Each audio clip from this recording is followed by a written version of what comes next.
Contro la Vibonese degli ex Facciolo, Meli, Favo, Alagna, Squillace e Capone, il Città di Sant'Agata deve alzare bandiera bianca. Alfresina e i rossoblù calabresi passano per 2-1 ed infliggono ai biancoazzurri di Raciti la seconda sconfitta di fila in campionato. Nonostante ciò sono i locali a provarci dopo 9 minuti con un Quame che di testa chiama Illy Ponti alla parata, ma al 18° la Vibonese passa quando Terranova, direttamente da calcio piazzato, sorprende Ciococama spianando ai suoi la strada verso la vittoria. Il Sant'Agata reagisce subito ed è prima Quame ad impegnare la difesa rossoblù con un tiro ravvicinato e poi Manfrellotti con un colpo di testa che Illy Ponti riesce a smanacciare sulla linea di porta. Calabresi che al 41° avrebbero però la chance del raddoppio su calcio di rigore concesso dal signor El Hamil su Alagna, ma dagli 11 metri il tiro di Terranova è disinnescato da Ciococama. Nella ripresa è ancora la squadra ospite a sfiorare il raddoppio con Alagna, il cui tiro si stampa sul palo e sulla ribattuta Terranova non c'entra lo specchio della porta.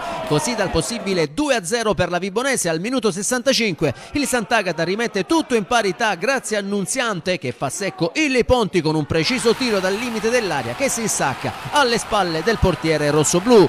Gli ospiti non ci stanno e nel finale provano a fare loro la sfida, così dopo il tentativo di Favo al 74° che si perde alto, i rossoblù fanno centro al minuto 79 quando ancora Terranova su calcio di punizione mette alle spalle di Ciococama, facendo così Sant'Agata 1, Vibonese 2 e per Terranova è doppietta personale. Con questo successo la Vibonese si porta in testa alla classifica con 20 punti in compagnia della Scafatese, mentre il Sant'Agata rimane fermo a 10 punti e scivola all'11° posto.